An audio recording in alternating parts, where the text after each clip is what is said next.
Guys, आप सब लोग जानते हैं कि जब हमारा देश 1947 में आज़ाद हुआ था, तो उसके बाद सबको हमारे देश का संविधान बनाने की ज़रूरत महसूस हुई, क्योंकि किसी भी देश को चलाने के लिए उसका संविधान बहुत ज़रूरी होता है। संविधान कुछ कानून, कुछ नियम, कुछ एक्ट्स का एक कहते हैं एक किताब है, कह लिए या कह लिए एक पूरा पैक होता है, जिसके ज़रिए हम अपना देश का संविधान चलाते हैं। ठीक है, तो वो हम डिटेल में बाद में पढ़ेंगे। तो संविधान बनाने के लिए हमें उसकी पृष्ठभूमि समझनी पड़ेगी। कह सकते हैं कि हमने संविधान को बनाने के लिए उस टाइम की जो संविधान की कमेटी थी, उसने कहाँ-कहाँ से, कौन-कौन से एक्ट से या किस-किस देश से क्या-क्या पिक किया, जो उनको सही लगा भारत देश का शासन चलाने के लिए ज़रूरी है। तो भारत के संविधान की ऐतिहासिक पृष्ठभूमि समझने के लिए हमें समझना होगा कि जब ईस्ट इंडिया कंपनी 1608 ईस्वी में आई, तो वहाँ इंग्लैंड की महारानी जो थी एलिजाबेथ प्रथम, उन्होंने एक चार्टर दिया ईस्ट इंडिया कंपनी को कि आपको इस रूल के अकॉर्डिंग ही वहाँ अपना व्यापार करना है। उनको कुछ अधिकार दिए गए। कंपनी जो अभी तक व्यापारिक अधिकारों तक ही सीमित थी, फिर उसने धीमे धीमे भारत की पॉलिटिक्स में इन्वॉल्व होना शुरू कर दिया। यानी समझ सकते हैं, वो राजस्व और दीवानी न्याय सारे अधिकार प्राप्त कर लिए उन्होंने। ठीक है, इसके बाद क्या हुआ कि मतलब उनसे हैंडल नहीं हो पाया, तो कंपनी ने क्या नाम है, क्राउन ने कंपनी को कंट्रोल करने के लिए कुछ एक्ट, कुछ अधिनियम ऐसे पारित किए जिससे वहाँ जो भारत में जो दुर्व्यवस्था फैली हुई है, मिसमैनेजमेंट फैला हुआ है, उसको ठीक किया जा सके। इसके लिए आप ये समझिए कि दो पार्ट में डिवाइड किया गया।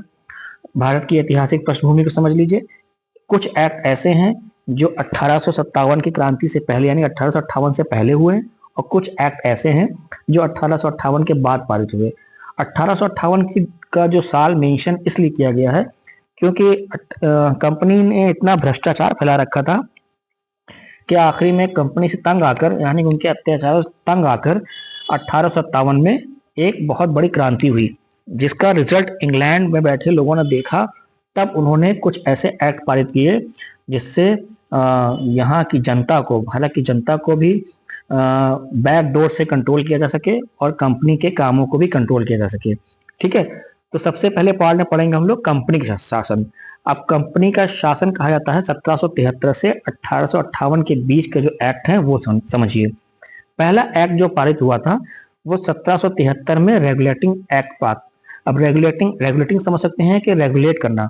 तो भारत में ईस्ट इंडिया कंपनी के कार्यों को नियंत्रित करने के लिए ब्रिटिश सरकार ने ये कदम उठाया था।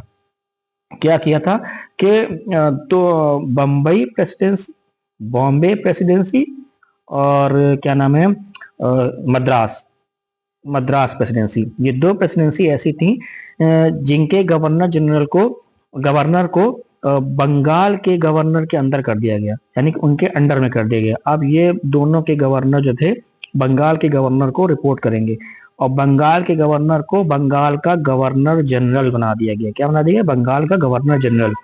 अब इनको गवर्नर जनरल कहा जाने लगा।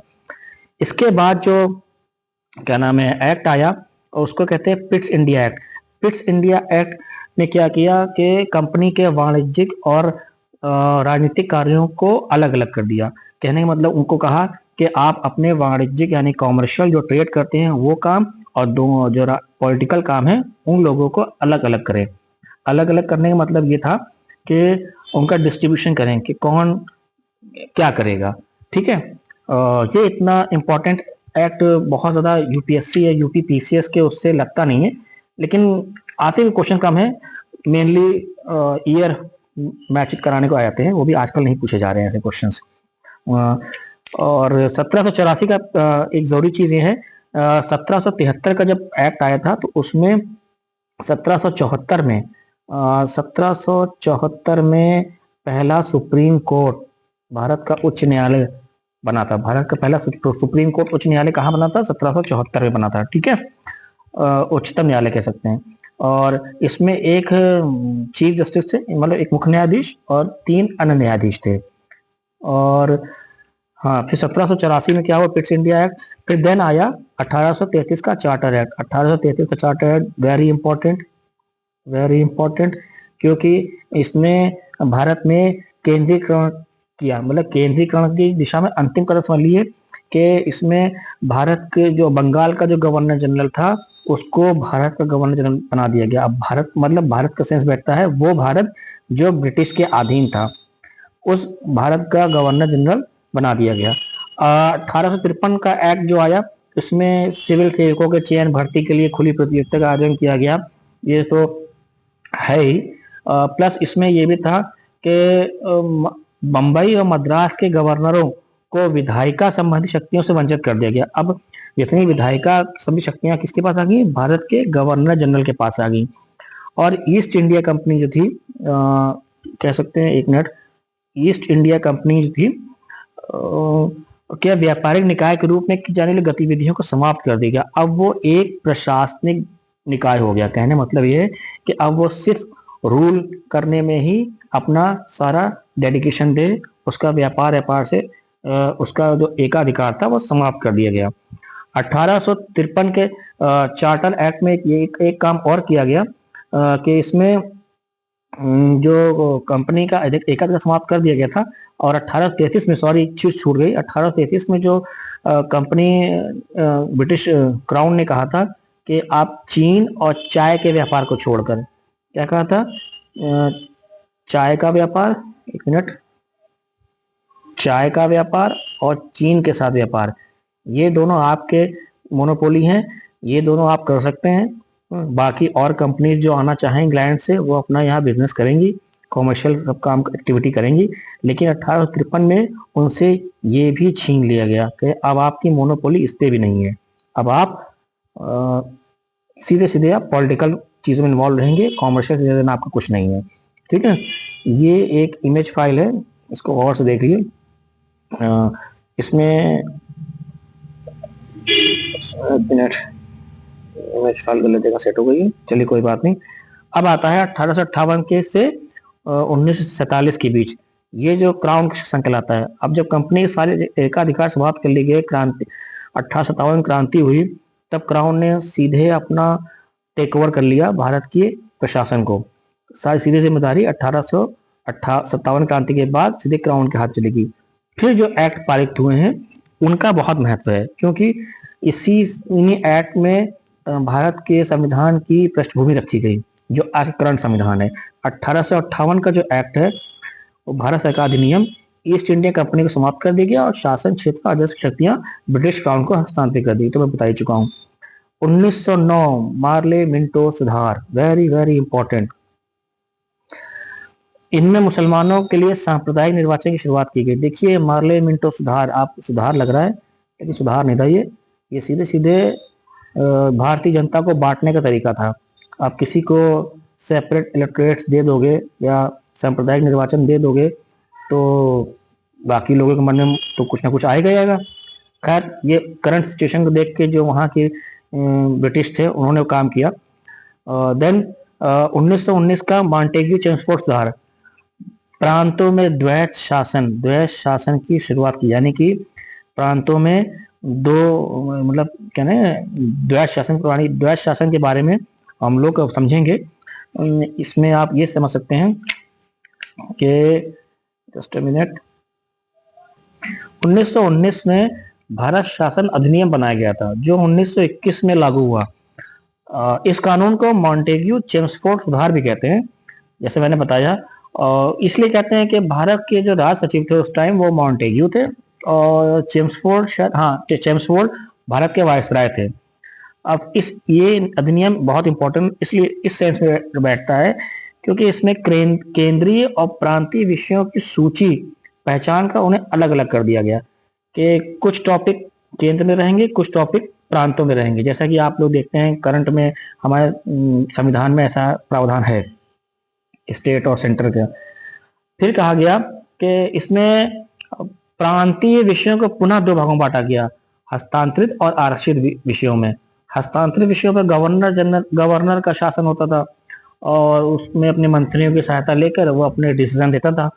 और आरक्षित जो विषय थे वो गवर्नर की कार्यपालिका की परिषद थी सहायता, वो उनकी हेल्प लेके शासन करता था, जो कि विधान परिषद के प्रति उत्तरदायी रिस्पॉन्सिबल नहीं थे, मतलब कि हम आपको कोई ऐसे रिपोर्ट नहीं करेंगे उस सिलसिले में।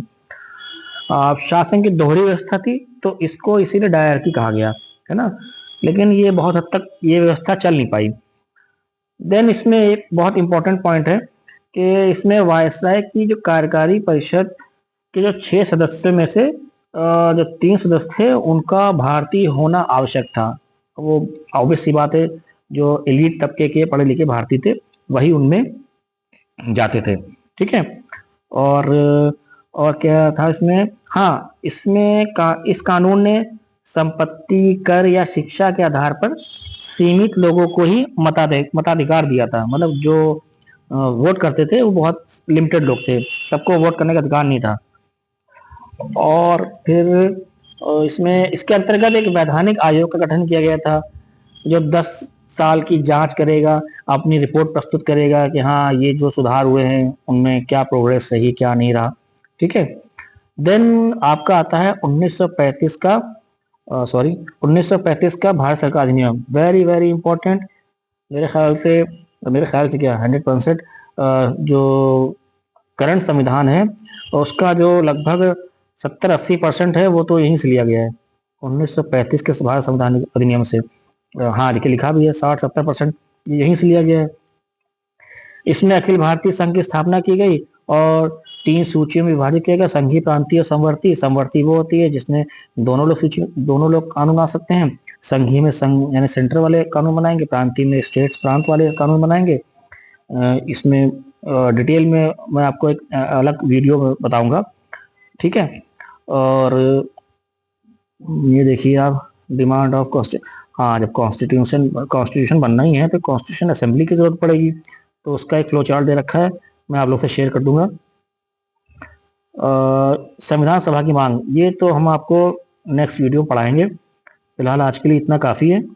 आई होप आप लोग को समझ में आया होगा। अब इसमें 2-3 चीज़ें ऐसी हैं ज़रूरी हैं जो मैं आपको अभी बता दे रहा हूँ। जो भारत शासन अधिनियम 1935, ये एक लंबा विस्तृत दस्तावेज था जिसमें मेरे ख्याल हाँ जिसमें 321 धाराएं थी, 321 धाराएं थी और 10 अनुसूचियां थी, 10 अनुसूचियां थी, ठीक है। और इसमें क्या हुआ था बताया मैंने कि अखिल भारतीय संघ की स्थापना की गई, जिसमें राज्य और रियासतों को एक इकाई की तरह माना गया, ठीक है। और केंद्र और इकाइयों के बीच 3 सूचियां बना दी गई, संघीय सूची, राज्य सूची और संवर्ती सूची। संघीय सूची में 59 विषय थे, राज्य सूची में 54 विषय थे और संवर्ती में 34 विषय थे, हैं। अब ये विषय अलग अलग फील्ड के थे जिनका डिटेल पढ़ेंगे हम लोग बाद में। इसने प्रांतों में द्वैत शासन को समाप्त कर दिया। हाँ जो पिछले अधिनियम में आया था द्वैत शासन, इसने द्वैत शासन को यानी डायरकी को समाप्त कर दिया, द्वैत शासन को समाप्त कर दिया, ठीक है, समझ गए। और इसमें एक क्या हुआ, केंद्र में अब जब प्रांतों में द्वैत शासन समाप्त हो गया तो केंद्र में द्वैत शासन स्टार्ट हो गया, केंद्र में स्टार्ट हो गया द्वैत शासन, ठीक।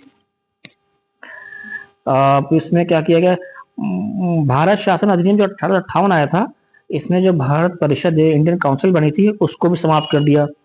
और इंग्लैंड में भारत सचिव को सलाहकारों की टीम दी गई कि इंडिया में क्या क्या जरूरत है अपना गवर्नमेंट चलाने के लिए, उसके लिए टीम दी गई, ठीक है।